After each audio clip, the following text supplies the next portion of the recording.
Hey guys, what's up? This is Casey. This is Coach Tom. This is Shot Science Overtime number 124. So what we do on these shows is that it's not a regular Shot Science video. What it is a chance for you guys to get question or answers to your questions about basketball, the game of basketball. And it can be on anything related to offense or defense. So instead of taking just a short amount of time, we're going to take an hour and first start with the topic. And while we're talking about this topic, you guys are going to send us questions on anything basketball related: shooting, dribbling, passing, defense, how to talk to your coach, athleticism, conditioning, vertical jump, whatever. Send them our way, and we'll do our best to answer those as soon as we finish our topic. Then we'll get into the Q&A portion of the show. So send us your questions, and we will do our best to answer them as we can. Ding, that's text message. Let's see. So our topic for today is going to be making it happen. And we're going to get into that in just a second. But I want to ask you guys to please go out and tell your friends and family to watch the show, because that helps us grow. And we want to make sure that we're there for you guys to answer any of your questions if you need them. Okay. Okay. So our topic is making it happen. And what we mean by that is that we typically get questions every week or all through the week from people asking, I don't have a basketball hoop. How do I shoot, or how do I practice? I don't have a court near me. How do I play against other guys? I don't, have a basketball. I don't have the right shoes. Whatever it is, we get all these questions from people asking us about things that we have no control and no answer for you, really. Nothing that's really gonna solve the problem for you or make you satisfied with the answer. Yep. And so what we kind of talk about every time people bring this up is we tell them that you have to make it happen. You hear all these stories about the NBA players and stuff like that and where they came from. Some of them came from more affluent homes, or their parents were, players themselves before, athletes before. But a lot of them come from, situations where they didn't have anything, and they came from the inner city, or they came from some, place on the other side of the world where they don't have any of the amenities that most of us have, and they still made it happen. And a lot of that is kind of finding that within yourself to go out there and figure a way out, figure it out. Yeah. Figure it out is really the word. Yeah. We would love to be able to just say, well, this is what you do, blah, blah, blah. But, there is no specific answer for us. So, it might involve, if you can't find a basketball court that's near you, or it's convenient or whatever, then you need to figure out what to do about that. And that might mean that you have to go and find a court that's maybe a town over, or on the other side of town, or ask around, or ask your friends to put a game together, or maybe pool your money and get a basketball hoop and set it up at somebody's house, or make a basketball hoop. We get pictures sent to us from all over the world. And, there's a lot of people from the Philippines that send us pictures all the time, and they have constructed and DIY'd the crap out of basketball hoops. They repurpose whatever it is that they can find, and they make it. They aren't going out and buying. They are making these basketball hoops. And so that is something that you need to consider. You have to figure it out. And that's one way to figure it out. You might have to be a little bit creative, but that's what you do. Yeah. Some people contact us as well about their weather conditions they have to deal with. Yep. Maybe there's snow, maybe it's ice, maybe it rains a lot, whatnot. Well, that's still one of those FIO situations. And what is FIO? Okay. FIO means figure it out. And when you are really kind of involved in any kind of an activity, but let's just say basketball, then you're going to, if you're really committed to getting better, to playing on a higher level or whatever it is, you're going to figure out exactly what you need to do to get it done.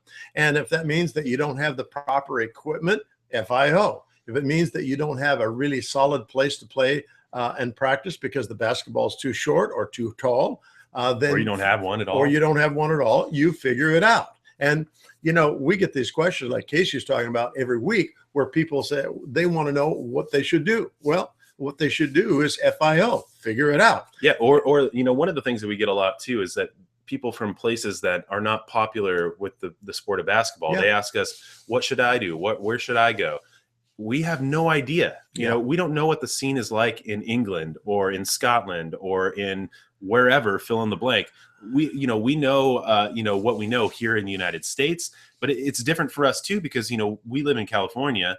We don't know what the situation is like in Maine or in, Alaska. Alaska. Yeah. I mean, obviously there's programs and stuff going on there, but we have no idea. So we might know some things about Southern California. We might know some things about Indiana. We might know some things about New York, but we don't know everything. And so we can't direct you to that. That's something where you have to get on Google, you got to get on Facebook, you got to get on Twitter and figure out what's going on around you, or go talk to your friends, see what they're doing, or put something together yourself where you're organizing a league, or you're organizing a team, or organizing a regular basketball game or something like that. And it's one of the situations where you are the only person that is responsible for this. Nobody's going to hand it to you. You are not entitled to anything. And there's no magic guy that's going to walk up and say, I'm going to take care of all this for you. Yeah. Here's your basketball hoop. Here's your basketball team. Here's your basketball league. Here's your scholarship. We have no way to give you that kind of advice. I mean, that's something that you really have to figure out yourself. And there's always a way to figure it out. And, people ask, I don't have a gym to work out at. I don't have a blah. Well, find a playground basketball court, get a basketball hoop set up at your house or at, your apartment complex. Go ask your coach, is there a way that I can get some free time in the gym?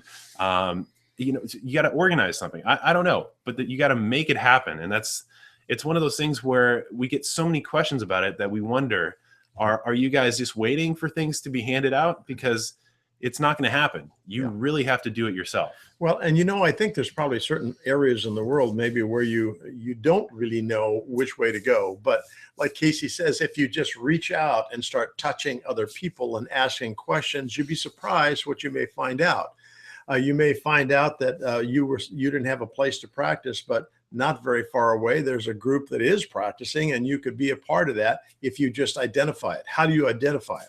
Well, get on the internet. That's a good place to start. Yeah, I mean, you're watching us on the internet. Yeah. So you have to have access to some kind of search engine or social network. Sure. And you put that out there and you start making contact with people, and pretty soon they're getting back to you, and we're doing this and we're doing that. And, we're not that far away. Maybe you come on Saturday. And so pretty soon you start to get yourself a little network of people that can not only connect with you, but help you in developing your game. And I think that's really an important part of the thing. I don't think you can really develop your game just by yourself. It takes other people to be involved with you to help you get better. Now, what I mean by that is that you can go out and practice your dribbling until you're blue in the face. And then what happens is that you face somebody for the first time and you don't do well because you've never faced another human being. And so we need other people to help us develop our level, our level of skill, so that we compete as a part of a team. So you got to find other people anyway. And so get out there, put the word out. Yeah, I mean, it's really on you. Yeah. And sometimes it takes a wake up call for that to happen. And for me and us, and like myself and my brothers and some of my friends, when we were growing up, we live in a beach town where it's very kind of isolated, and that you're used to playing against people that are the same people all the time. And there's no real kind of surprises when you go out there and okay, I'm playing against that guy from across town. I remember that guy, blah, blah, blah. And so you're here and you're getting better, and that you're better than most of the people in town, blah, blah, blah. But then we started going and playing in tournaments outside of town. Yeah. And that was something where like our parents set up leagues and an AAU team and stuff like that, where, we probably should have been the ones organizing that kind of stuff, but we didn't have the ability to do that. But so then we go out and we start playing against other people and other teams, and we just get creamed every single time. Yeah. And then, a year goes by and we start getting better and we start kind of competing. And then after 2 years, we're the ones that are creaming everybody else. And it's one of those things where if we had just sat back and been content with what was going on, or not really figured it out, then we would have never made it happen. And that's kind of what it's all about is you got to take some risk. You got to be creative. You got to be smart. And you got to put yourself out there. And if you don't do that kind of stuff, then you'll never get better. And, it's really nobody else's problem but yours. If you don't have a basketball court, if you don't have a basketball, if you don't have people to play against, and if you don't get better, because you got to figure it out. And then you got to do the work. Yep.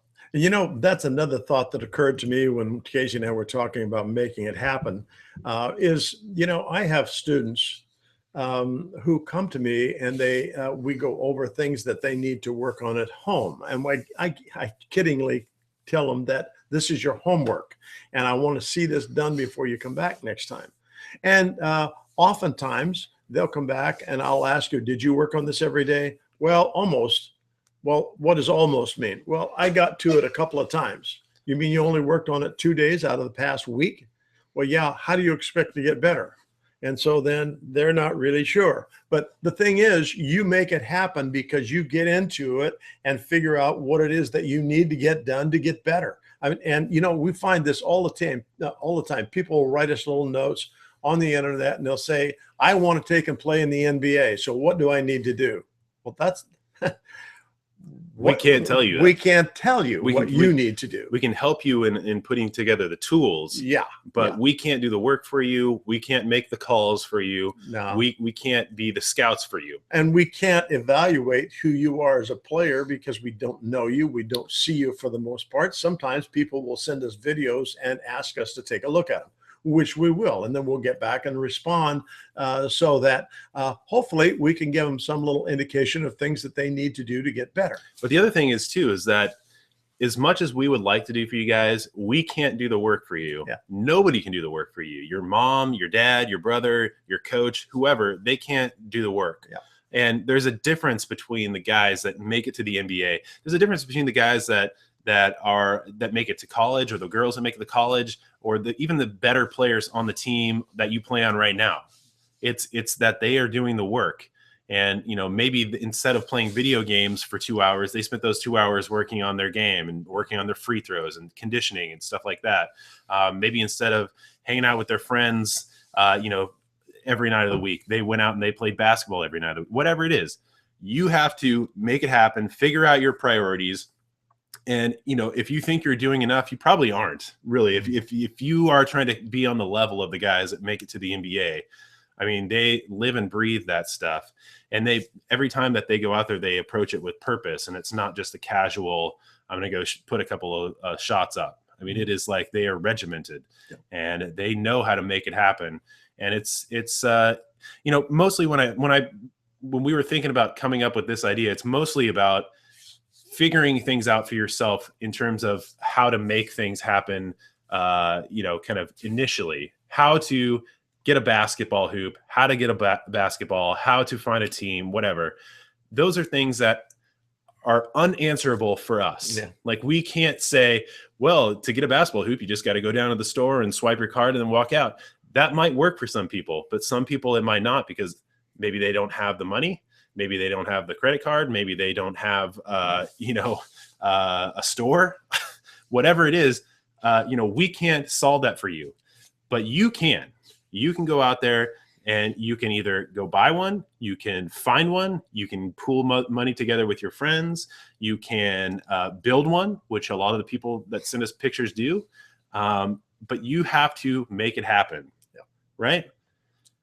I mean, so make it happen. Yeah. Figure it out. So I think it's all about a mentality change. Yeah. Instead of thinking that anybody's going to do you any favors, you have to consider the fact that they are not. And you might luck out and have somebody help you out or come through and do something for you, but you cannot expect it. So you have to go out there and figure it out yourself. And that doesn't mean that you can't tell people or ask people for help or anything like that, but you can't expect the results to just be there for you. Right? Absolutely right. Okay. So we're going to kind of end that there. And we just want you guys to be the type of person and player that goes out there and figures it out and makes it happen, because you can. It's really you will find yourself making more developed, advancements if you kind of have that mentality. Okay. So hopefully you guys have been sending us your questions while we've been talking. If you want us to answer your questions on anything basketball, shooting, dribbling, passing, defense, coaching, athletic development, whatever it is, vertical jump, send them our way. You can tweet them at us. We are at Shot Science, or you can send them to us here in the chat on YouTube or on the Google Plus Q&A app, whatever. We are pretty much everywhere. Instagram, Snapchat, blah, blah, blah. So send us those questions, and we will do our best to start answering as many of those as we can. Go tell your friends and family. And right now would be the time to send your questions, because we don't have as many when we start, but by the end, it's kind of too many to catch up with. Yeah, all right. Okay, so let's see here. I think this is one that I wanted to answer from Google Plus, and this is from Ted Smith, who says, I've been using your training videos for years, and your family is the best. Thank you.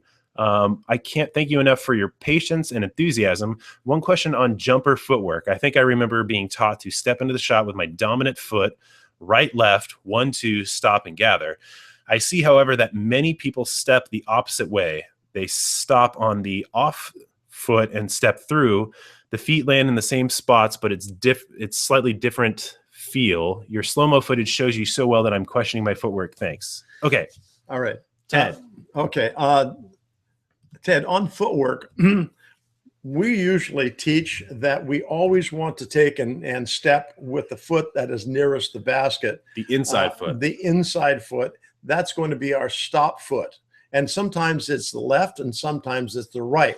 The thing that's important, if I'm on the, on the left side of the court and I step into the shot or dribble into the shot, I'm going to plant my left foot and bring around my shooting foot to shoot. If I'm on the other side of the floor, that will be reversed, and we'll step into it with our right, which is our shooting foot, and our left, which is the non-shooting foot, we'll bring it around. And that helps us to get oriented to the basket. And, I don't have time really to explain all of it, but I think that works better than anything else. Now, when you are facing the basket out in front, now, we like to teach that when you're at the wings. When you're out in front, it doesn't really make too much difference when you're facing the basket. So you can step with either foot to achieve your 1-2 footwork or stop and gather. Yeah.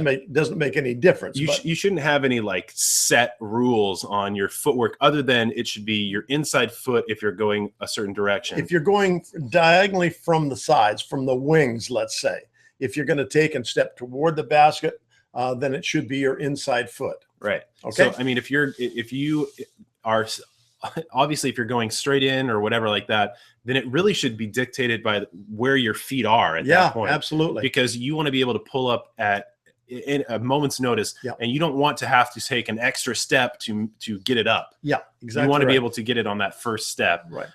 And so if you go watch our video on shooting footwork, we talk about this, is that inside foot is going to be where you are getting the stop power, or where you kind of change from that horizontal to vertical momentum. Right. Now, if you're playing out front, and let's say you make a dribble drive to the right, and you're coming into your shot, you're either going to set shoot or jump shoot, you're going to plant the foot that's closest to the basket, which will be your left, and you bring your right around as the gather foot. If I'm going to the other side, let's say I'm going to the left wing, I'm going to plant the inside foot, which is going to be my right foot, and the left foot that's going to be the gather foot on that side. And so it depends on what direction you're going. And, it's not hard to learn.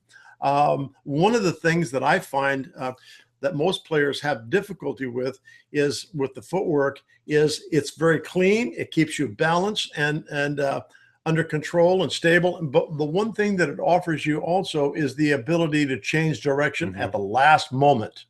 And oftentimes what happens is if I make a hard drive to the right and the defender is particularly aggressive or quick and they get out in front of me, and if I wanted to hop into that shot, they'd be all over me. And so let's say that I go hard one way and then I execute a flat back dribble in the opposite direction. It's more deceptive. It doesn't look like you're going into a shot. And, the other thing too is that well, it doesn't look like a shot because you can do these other options. Yeah, And exactly. so it's like the defense is going to be playing catch up on you, trying to figure it out. But also the other thing about it that is good too is that it gives you the ability to kind of round off your approach to the basket so that you're not shooting across your body or shooting kind of off to the side or Right. jumping and then turning in the air, which is real bad. You want to have that kind of set turn in your shot already as you have your footwork. So when you're coming off of a cut or picking it, or you're going to have your last pickup dribble go down, you want to be able to have that kind of roundedness to the end of your approach. Right. And so when you step in with that stop foot, you want that to kind of come across and then pull that other foot around so that it gets right into place. Right. If you were trying to do that with your outside foot planting and then going up, I think it kills your rhythm. I think that it'll be hard to get balance, and it'll be hard to kind of get that roundedness to that approach. And so you're going to have a hard time getting kind of everything aligned. So that's why you want to have that inside foot really set up. And it's a complex kind of reasoning to do that, but it gives you so many more options. It's more stable and balanced, and it will help you be much more explosive too. And we don't really ever teach hopping into the shot for some of those same reasons, is that oftentimes you're in a situation where if you hop into it and you land, your body is still kind of sliding to the side. It's really hard for you to shoot a shot when you're sliding sideways and trying to hit a stationary target. But that's why we like to have that control with a 1-2 step, stop and gather, or whatever we want to call it. And that allows us to be stable when we shoot the basketball. Yeah, I mean, if you can think about it, you're putting down a point of contact and bringing another point of contact there. And the other thing is that instead of going from high to low to high, your center of gravity is going from low to high. And so you're able to stop that horizontal momentum with the stop foot and translate it into vertical momentum with the other foot coming around and going straight up. So you will have a stable shot. Right. If you're jumping in with both feet, that's 2 points of contact at the same time that you have to stick. And that's just like in gymnastics when they're trying to land on both feet at the end of their routine. Yeah. It's real difficult. And that's why you get, a 10 out of 10 if you really stick that thing.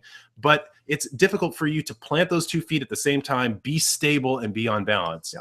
But the other thing we will say is that you should use the stop, gather, 1-2 footwork as your primary footwork. You have to have all those dialed in, being able to shoot coming off the left, coming off the right, coming straight in, whatever that is. But you should also be able to shoot hopping into your shot, because there will be situations where that happens. But it should not be your first option. Yeah. It should be a bailout. Oops, my footwork broke down or something happened. Well, and, we have players who are kind of hoppers, and they try to change. And every once in a while, you'll find that they hop into it.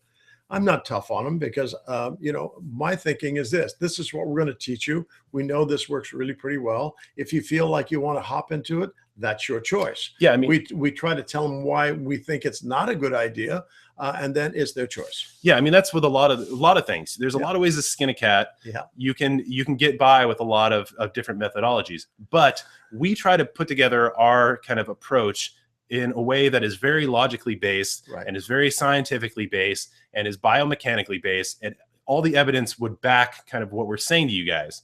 And that is why we are big proponents of the stepping in 1-2 shot. It is so much more efficient. It's so much quicker. It's going to give you on balance and stability and all that kind of stuff. And okay, that's it. We're ranting major now, but anyways, we hope that helps, Ted. Okay, let's see here. We got a few questions here in the comments. Bodum King asks, I want to know how to pass the best I can with the right form and the right speed. How to pass the best. Not sure what he means by that. That's a little bit vague, but when it comes to passing the basketball, a lot of people, let me grab a basketball real quick. But a lot of people don't turn the ball like this. When you're passing the ball, your thumb should be like right here, and it should come off. And as you release the ball, you should flick your wrist like that, and your thumb should be down. So if you're passing a chest pass, it's like this, and your thumbs go down, right? Yep. And you want to make sure you're using the same force with both hands. If you're doing a push pass, it's the same thing. You're going to flick it just like that. Boom. and it's going to be a real snap of the elbow. What I see an awful lot of with younger players is that they'll have one hand in front and the other one behind. And what happens is that this hand is fighting with the other hand. What you want to do is get them balanced on either side of the basketball. That gives you a much more accurate pass. And if you should also be stepping into the pass. Yep. You should try to work on not telegraphing. Yeah. So not looking directly at that guy as you're passing or that girl as you're passing. And the same thing is true if you throw an overhead pass. Thumbs go down. Yeah. One of the things that are kind of my pet peeves on passing is that oftentimes we telegraph with our eyes or even the pass itself what we're going to do.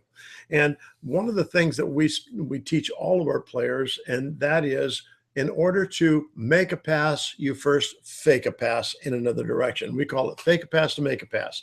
And in that situation, let's say that I want to throw the ball to the post.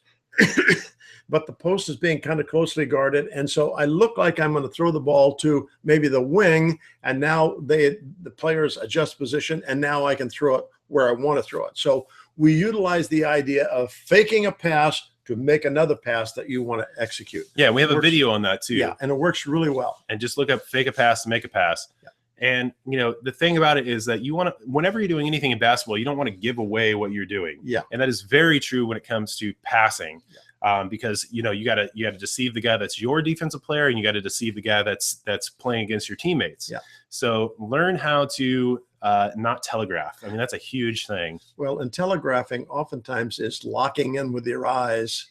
You watch, or just and like watch looking. and watch and watch, and then finally you decide you're going to throw it, and then the cheerleader can come out of the bleachers and steal the ball because they were on it too. And so you need to kind of and don't always look where you're going to pass the basketball. You can still see them just with peripheral vision. I'm looking here straight ahead into the monitor, but I can see Casey very clearly on the side.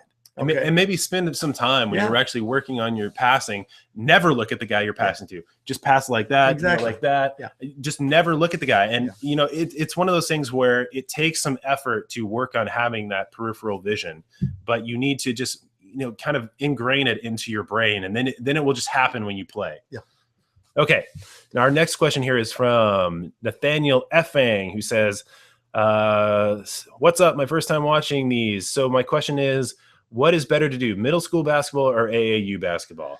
I think that number one, this is something that has to be very personal to you. You have to kind of decide on this. And they occur at different times of the year. Typically, most of your AAU programs begin in the springtime. Some run through the fall when basketball season's on. But I would, if you're a middle schooler, then I would take and make sure I try out and try to play for the middle school basketball team. And then in the springtime, if you want to play AAU basketball, go ahead and do it.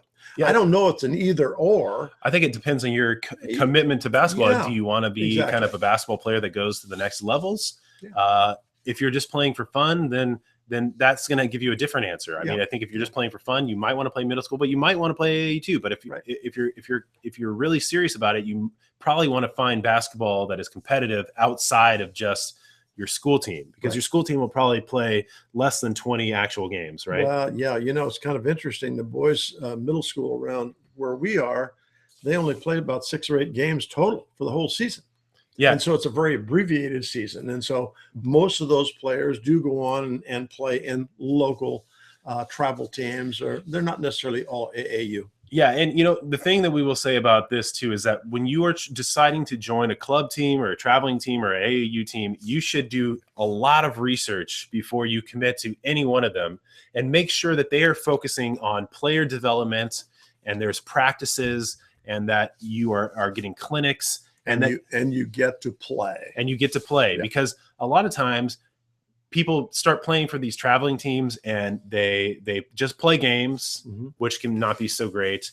They are promised things that they aren't really followed through with, like you will be seen by scouts, or you will be seen by whatever. Or, it's really kind of about the coach's ego or getting money or whatever. You need to do a lot of research, a lot of legwork, find some references people that have participated in already, and make sure that it is more about you than it is about anything else. Yeah, one of the things that is kind of a sad commentary on a lot of teams that I come in contact incidentally mostly, but players pay, their parents pay for these young people, boys and girls, to go play on basketball teams. And for me, unless we're at the higher level, I think that you should expect that if you're going to go and participate, that you get to play.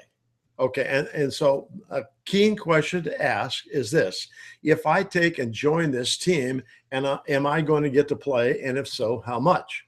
And if the coach is honest with you and you say, okay, in the games that we're going to play, you're going to get to play, let's say they play 32. Well, actually, I think most of them play 40-minute running clock. And so maybe you get to play 12 or 15 minutes. That's not bad. Okay. But if you get to play 2 or 3 minutes, then you're wasting your time. You're not going to get a chance to get on the floor very much. You'll hardly get your heart very much. And you're going to be, you and your parents are probably going to both be very unhappy when the thing comes to a conclusion. And so for me, in fact, when we organized the club team that Casey and his brothers and a lot of the local guys played on, everybody played because it was a development thing for everybody. As they got on to high school, and in those situations, then there were players who didn't get to play an awful lot. Okay, but the thing is, you need to develop yourself as a player. And the only way you can do that is to have good practices where you learn things and then be able to play. I mean, that's really key. I mean, the objective of the team should be player development. And that's really going to be what you need to look for in those traveling teams. Yeah. And like you were saying, player development is not something that is a part of school teams, because those coaches are hoping that you get there and you're ready to go and you are a package already, and that you fit into whatever their game plan is for the season. They're not going to spend much time like, oh, well, Casey needs help on his free throws, so I'm going to sit there and I'm going to work with him to make sure that he's good at those by the time we start the season. They're not going to do that. If you're deficient in some area on a school team, that's typically going to limit what you're doing. That's what the traveling team and the club teams and stuff should be for, is developing you into a better player. And if that's not what the objective is, you should not use that one. Get out of there. Someplace else. Yeah. Okay. And I will also say too, if you are spending money on stuff like that, I mean, it should be about your development. And also if you are dealing with, like recruitment tapes and videos and stuff like that, or recruitment websites and things, that's the same type of thing. If you're just paying somebody to put your profile up on a web page, it's not going to do anything. It's not going to help you much. No. Okay. This one is from Nathaniel again. He says, my second question is, how do you train to be more explosive or faster off the dribble? Well, that in itself is just something that you need to train on. But I think number one is footwork. Yeah. Because you can get by with a lot if you have solid footwork. You don't have to be the fastest guy. You don't have to be the quickest guy. But if your footwork is on point, then you will find that you will be the one in control of the situation. And that's really what it's about. We talk about it on offense and defense, is that you don't want to be the reactionary force when it comes to what you do in basketball. You want to be the primary force, where that person that's playing defense on you, or the one that you're defending, is the person that has to react to what you do. Right. So if you have your footwork down, you should be able to take a long 1-and-1 step, or you should be able to take a jab step, or get that person to bite on something first, and then be able to execute after that, or make them play catch up to you. So it's not necessarily about being explosive or faster off the dribble. It's really about footwork. Well, in every sport that you can think of, with the exception probably of swimming, is that what's going to move you from point to point is your feet. And how you move those feet is super important. One of the things that we do with our students, that we start everybody out teaching them how to shoot the basketball. Second session, we work on that shooting some more, and then we come right in with being able to dribble the ball and have footwork that's going to make you effective. And so the footwork of basketball or any sport is super important. Explosiveness is a plus, but maybe you develop that as you mature. But good footwork also can help you with the Oh explosiveness. yeah, absolutely. I mean, a lot of explosiveness is just kind of being in a athletic stance, being in that kind of reactionary stance where you can explode off of one foot or the other, or react without having to do any kind of movement prior to. You know, and the thing is that footwork is your foundation for everything. So if you are a great defender that has great hands and everything like that, yet your footwork is garbage and you're always bringing your feet together, or you're always standing up straight or staying flat footed, then everything you're doing up here doesn't matter, because they'll just go right by you.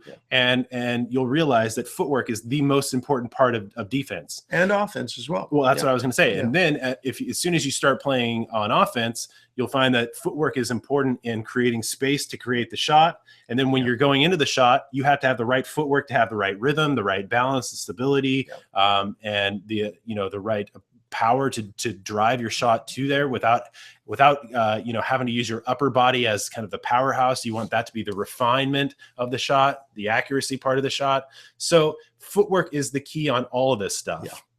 And if you look at guys like Steve Nash or Chris Paul or whoever, those guys are not the quickest, the most athletic, blah, blah, blah, fill in the space of the NBA, or the explosive, or jump the highest, or whatever.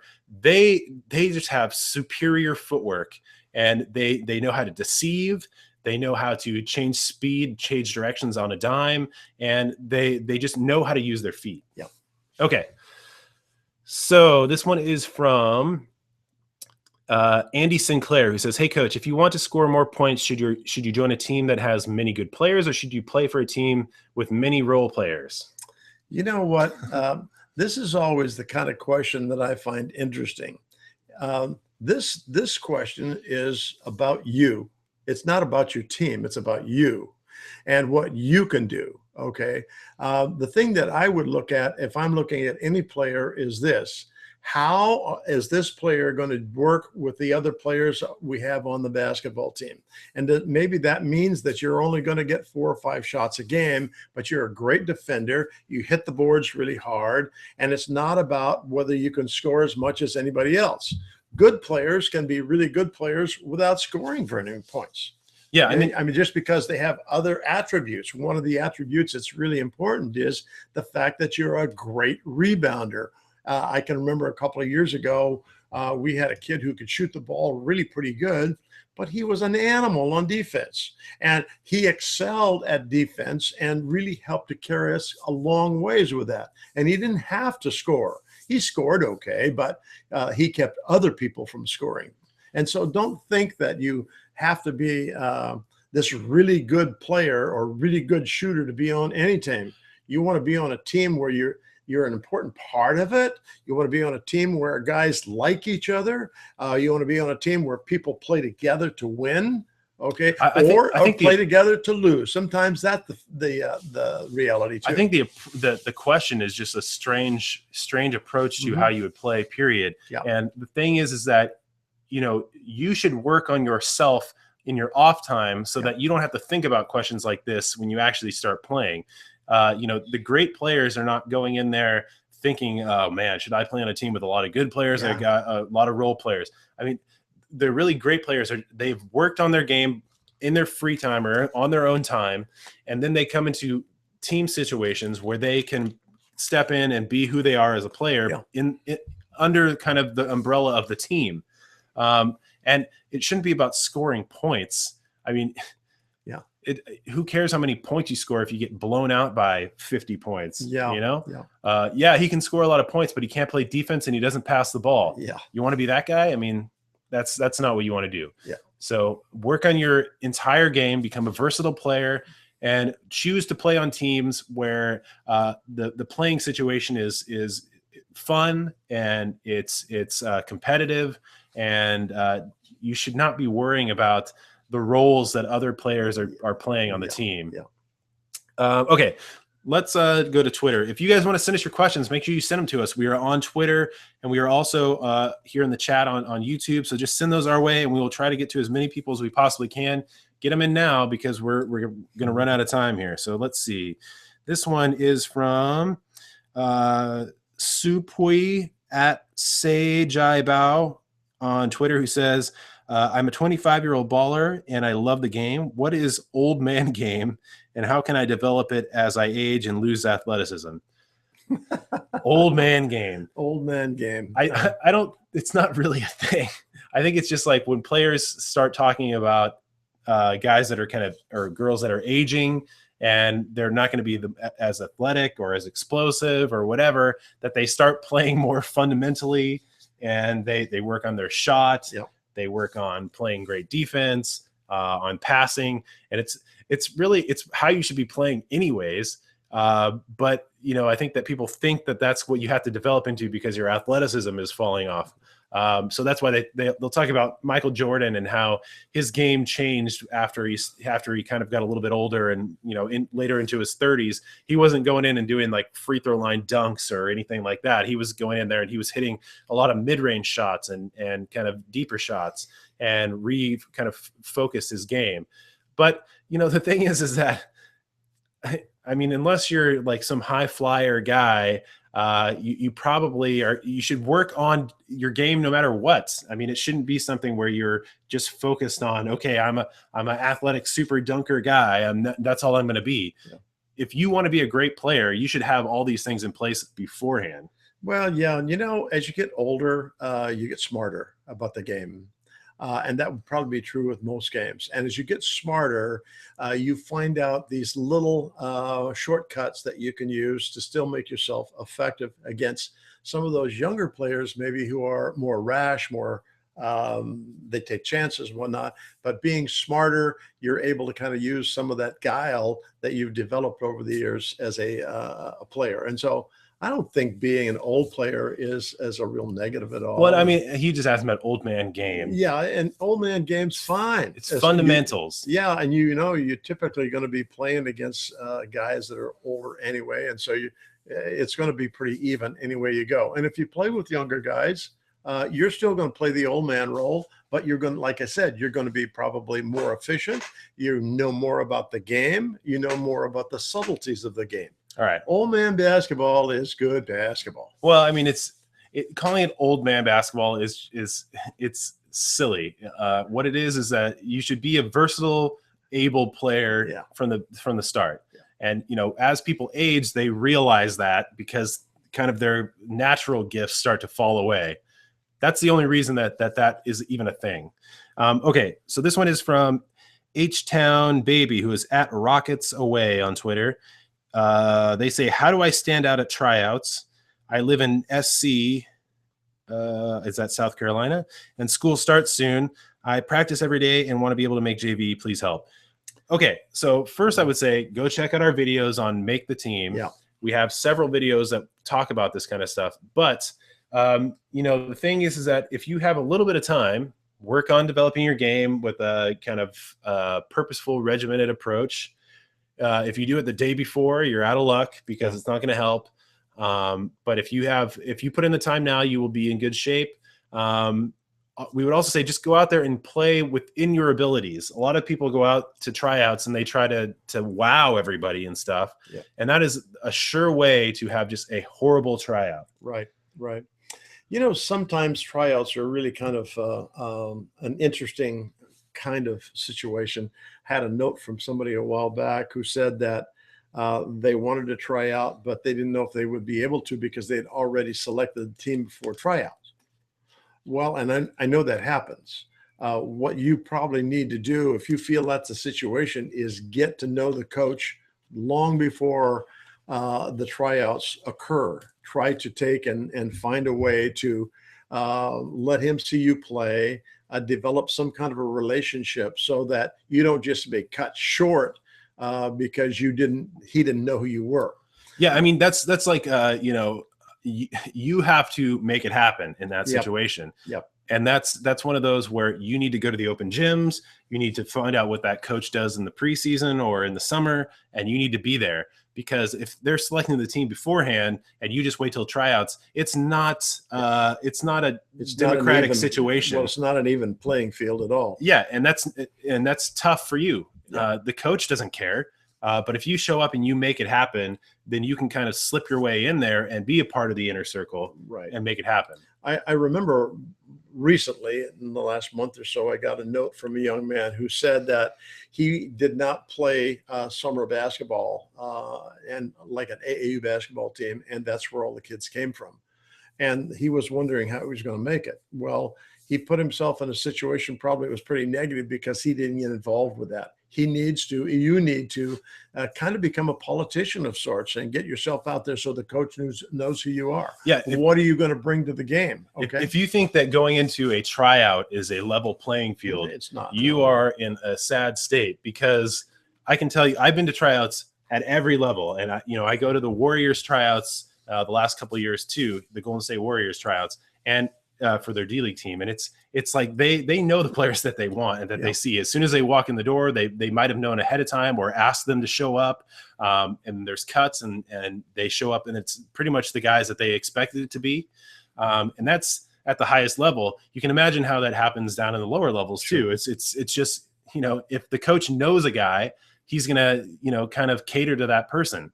And if he doesn't know you and you didn't show up to summer basketball, you didn't show up to preseason basketball, and you just show up to tryouts and think that you're entitled to all this stuff, good luck. Yeah, there's going to happen, because that's one of those things that's rough. Oh, and he also says SC is for Southern California. Okay. We didn't know because it could be South Carolina. Yeah. It could be Santa Cruz, California, where we're from. So yeah. One of the things that we would take and encourage you to do, though, and anybody that's going to be trying out for team, is to go see our video, Make the Team, where we talk about some things that coaches are looking for. And you don't always come into situations where the team is already pretty much set, and there may be some room for you if you just come in and you're able to exhibit some of those things that coaches are looking for. And we also go see that video. Yeah, well, it's videos. We have Coach Casey Hill from the D League Warriors that talks about kind of his thoughts on it too. And so it's not about going there and wowing them with your skills necessarily. That's only a part of it. Yeah. A lot of it is kind of character things about yourself as well. Absolutely. Okay, this one is from Sam Safi, who is at Samin22 on Twitter. He says, "How do I change my shooting arc because mine is too high?" Well, how do you know it's too high? Okay, let's assume that he knows it's too high. Okay. I think that you've identified the problem. Yeah. So what can we do for you? Okay, well, one of the things that we think is really important in figuring out the proper arc for the shot is this. And it's not easy to do. There's no way to really measure it. And they have some, basketball machines. What am I thinking about? Just analytics and stuff like that. Well, yeah, that can analyze your shot and tell you it's pretty, but it costs you a whole bunch of money to do that. But if you want to do it for yourself, one of the things that I think really helps is that as you are facing the basket, making sure that the highest point in your arc is going to be higher than the top of the backboard. That probably is a good place to start. Well, it depends on where you shoot from, though. Well, yeah, if you get further out, you may have a higher arc than that. A lot of it is, I think it's just trial and error and figuring it out. Yeah, it is. Just by feeling everything and where kind of it falls in line. The other thing is that you've identified that it's too high. So then adjust. Yeah. I mean, that's all you can do. We can't tell you, oh, well, then, you need to do this with your finger and do, I mean, that's, you sound like you probably had the mechanics in place. Your shot is releasing, or you're shooting it too high. Take a little bit off of that and work on developing that. Start using the form shooting drill. Start in real close. Start working back. You just got to dial it in. I mean, that's what it's all about. You've identified the problem. Now fix it. Usually when we're shooting with an arc that is probably too high, the ball tends to have an arc that looks like a bell, like this. And the ball typically is short, okay?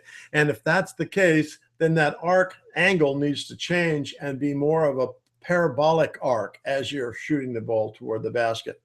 But, it's all trial and error, just like Casey said, to figure it out. If you had a shooting machine with a net in front of it, that's something that we have.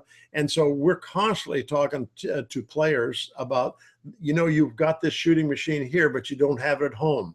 You have to understand that when you are at home or some other court, you've got to have the same arc as you have when that screen is there as when it's not there. Yeah, well, okay, that's getting into many other things that are important too, like consistency and practice and things like that. But I would say you've identified the problem. Now fix it, because we can't do it for you. You can go look at our shooting videos and you can see what are the fundamental elements that you need to have. Yeah. But it sounds like you probably have those in place. It's just that you need to dial it in. Yeah. Okay, this one is from To Fazer, who's in the comments here. He says, "Hey coach, what's the best way to improve my ball handling and court awareness?" Okay, ball handling, practice. Oh yeah, a ton. Purposeful practice. Yeah. 3 pillars of practice, and then court awareness. Work on having your head up, and when you're doing all these drills, you can do all the stuff like with the playing cards and the fingers and all that stuff. That's all right. But I think that getting actual game experience, using those skills that you developed, is really the best way. Yeah. And the best way to improve your ball handling is to work on your ball handling.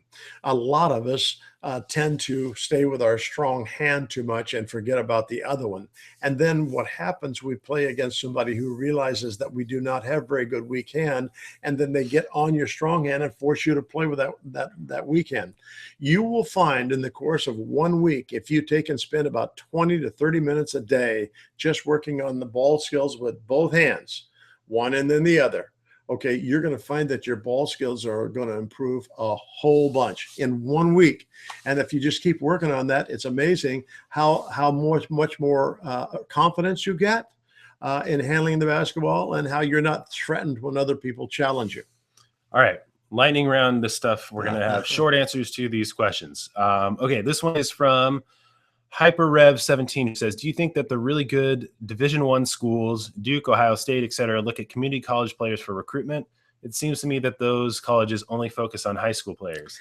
There's probably some truth to the fact that they look at more at high school players. I don't think so. I think. Well, let me finish what I'm saying here. And the reason I say that is a lot of those schools are looking to have players come in for a 4-year run or a 3-year run, whatever it happens to be. The thing that the D1 schools oftentimes do take community college players. One of the things that happens with a lot of community college players is that they don't meet the minimum requirements for the NCAA to be eligible to play there to begin with. And so that's why they go to junior college. And so they're people who are probably not outstanding students, and so maybe that holds them back as well as maybe their basketball abilities. Yeah, I was going to say it's more complex than them not looking at. If a player can play and is going to be a dominant player, they will find you. But the other thing is that most of the reasons why Duke and Ohio State and all these top tier Division I teams don't necessarily take a ton of community college players is because by the time you are going into college and those schools are looking at recruited players, they have already known about them for years. The players that are standout players that are going to those schools, they don't just show up out of nowhere. Yeah, they don't just evaporate and there they are. Because if you are a player that plays on that level with, kind of the ability to step on the floor for Duke, they have known about who you are since you were probably in 8th grade. Yeah, that's true. And so by the time you get to community college, you either have, poor academics, or maybe you haven't matured enough, or you haven't played basketball till you get to that point. There are a few players in the NBA and stuff that did go to community college, then went to another college, Division I college, and then went on to play in the NBA. But, typically people have been around long enough for them to be able to find you. Oh, yeah. And they find you. There are a lot of scouting services around, which I don't particularly agree with, but they identify players for college coaches. And college coaches have their own recruiting staffs who are out checking out to see who are the best players in the South, the West, the North. But if there is a Kevin Durant or a LeBron James or a Stephen Curry that's playing at a community college, they will find you and know about it, and they will come get you. Yeah. But if you just think that they're not cruising the community colleges, it's because they know that the players that they're looking for aren't really there. Yeah. They've known about them before they even get there. Yeah, that's true. Okay. This one is from Anonymous Setif, who says, I'm trying to shoot, but I can't score. I watch your science and tips, but no changes. I can't score. Can you help me? Okay, well, I mean, I think that means that you need to work on developing your abilities using the 3 pillars of practice. The first pillar is developing and dialing in your skills. So that means using things like the form shooting drill, working on your ability to execute off the dribble. So working on your ball handling and attack dribbles. And then doing the second pillar, which is game speed, game intensity practice, where you're either bringing in a defender or you're pretending like that defender's there and working at the speed and intensity of a game. And then doing the third pillar, which is actual game experience.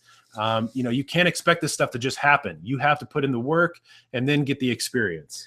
Yeah, and the other thing that's really important, you say here that you've been watching our shot science videos for tips but you're not seeing a change in your scoring.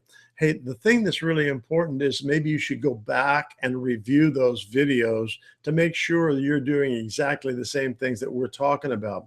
Here's the thing there's a young man that I was working with this morning. His father was videotaping the entire workout. And when they finished, they went home because this is a weekly thing for them. And they sat down and they viewed the workout from a lot of different angles on video. So you get a chance to see yourself. Oh, I didn't realize that my elbow was out when I was shooting, and we get the elbow in. I didn't realize that the thumb of my assist hand keeps flipping the basketball when I shoot it, and that's why I can't hit a basket. So the one thing that I would do is go back and research the shot science shooting videos, all of them, and then maybe start over. You may be surprised that there's a few little things that you're doing or not doing that will help you get going. All right, lightning round. So we gotta hammer these out real quick. Okay, this one is from It's Vivid AMVs and Gameplay, who says, "Hey, you two, I asked a question on this podcast maybe a month or so ago. You say that I should work on my skills overall, and I've been doing that. Now the thing that I'm lost for is my shooting. Everything else I can do. I'm extremely good offensive player and defensive player. I can block shots and I can do layups. But shooting is something that I find very difficult to improve. I know that practice makes perfect, but I'm thinking of just focusing on layups and potentially dunking. Is that bad? Thanks." That's not good. That's not a good idea at all. Hey, if you were listening just now, I want you to take that same information that we were just talking about this other young man and go back and start over on the shooting. I have never found more. Well, I take that back. Over a ton of years, maybe a half a dozen people that I could not teach how to shoot basketballs. I mean, if you and the thing is, they were probably limited in what they could do in the first place. Okay, so most people can learn how to shoot a basketball and be reasonably successful, and you can too. Just you need to get into it. You got to put in the time and have the right approach. Absolutely, and have the consistency. Yeah. And don't give up. I mean, that doesn't make any sense. And don't just rely on dunking and layups. Wow. This is either Clegend or C Legend, who says, "Hey, Shot Science, I'm 17-year-old basketball player, and I asked to train kids under 12 years old, mostly beginning basketball players. It's just 1 hour per week, but I do not have any training or coaching experience. What should I do to make the training successful?" Go to our shot science videos and watch those and see if they can help you get some of that done. Yeah, start from the foundation and really help build them up so that it's not like you're just teaching them random things. Yeah. Help them with the foundation. Yeah. And then show them the approach to practice with the 3 pillars and consistency and things like that, and help instill that. And that will really help. Okay, this one is from Dejun or Dewan Darty, who says, also, I have a problem.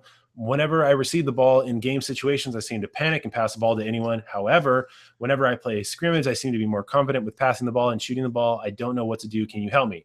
Okay, just means that you need to get more game experience, and you need to calm down, and you need to take a breath and know that you are not being rushed. Well, and that fear comes out of your fear of failure. I mean, got to take a risk. Yeah. And the thing is that there's nobody in the world that's a perfect basketball player or a perfect athlete, period. Because no matter who you are, you're going to make mistakes. What you want to do here is you don't want to make a mistake, take a chance to make a mistake because you think that your peers will think less of you. Forget about them. Only be concerned about what you are going to get done and get involved. What if you throw the ball away? What if you travel, pick up the basketball? Hey, don't worry about it. Because when you continue to worry about what you're doing there in a game situation, you're cutting your own throat. You don't want to do that. What ifs are not reality. Yeah, exactly. Just play and take what comes down the line. You know what's you're going to find out is that, oh, I didn't know I could do that. Oh. Catch the ball. Have some kind of spontaneous confidence in yourself. Yeah. And just remember that you take a breath and just remember that nothing has happened. And even if it does, the next time down the floor is a completely new, clean slate. Yeah. And, you know, that's the way you should look at the game anyway. Live in the present, not in the past or in the future. Yeah. Yeah. Some players worry about the fact that they missed a shot 4 minutes before. Well, why? So let it kill you for the rest of the game. That doesn't make any sense. Okay, last question. This one's from Elite Play Highlights, who says, I'm a sophomore in high school and I'm about 5'9" and I can play point guard or shooting guard. I couldn't play last year due to transferring, but this year I wish to play and want to know how can I stand out and make either JV or sophomore, which is another team my school has the most don't. My school has the most others don't. Yeah. Like we said before, the thing about making the team is being prepared. So when you step out there, you've been working on things for months and months and months. And solid things, not showboat things. And you're consistent. Yeah. Coaches don't care if you could be on the next and one mixtape. What they care about is that you can be a good teammate and that you can execute and you can score without all the bells and whistles and stuff. And you play with great effort. Yeah. Well, that's the other thing I was going to say. And then all these character characteristics that are important, or character attributes, like showing effort, showing leadership, showing initiative, being a good teammate, being positive. Those are all things that coaches look at probably more. Okay, you can play basketball, but will you work on my team, or are you a complete jerk? If you're the jerk, you might be the best player out there and they might say, see you later, boy. We don't want to deal with you. Seen that happen. Yeah. Yeah. And because you'll just poison the entire team. So you need to be a positive point on the team that can play basketball. Prepare beforehand. Yep. And the other thing that I will say quickly too is that you were saying that you play point guard and shooting guard. Best advice that we can tell you is to forget about those positions. Just become a versatile all-around basketball player, because you don't want to pigeonhole yourself. Your coach will tell you where to play and what position you are. But if you pigeonhole yourself, then you might wind up third string, not on the team, on the bench, whatever it is. You don't want to be that guy, because if you have a chance to play, that's what you want it to be. Okay. So I think that's going to do it for us today, you guys. Thanks for sending in all your questions. Hopefully we helped you. If you want to talk to us during the week, we are at Shot Science on pretty much everything. We are on Twitter. We are on Facebook, where a lot of things are going on every day. Google+. Make sure you follow us on Instagram, where we're posting stuff every day, and on Snapchat, where we have stuff that's like behind the scenes, secret tips and stuff that most people won't ever see unless you follow us on Snapchat. We are Shot Science on that. And make sure you're subscribed to our videos. New stuff coming out all the time. We will see you guys again next week on our live show on Sunday, 1 p.m. Pacific time. Right. Great, guys. Thanks for joining us. Hope we help you. See you later.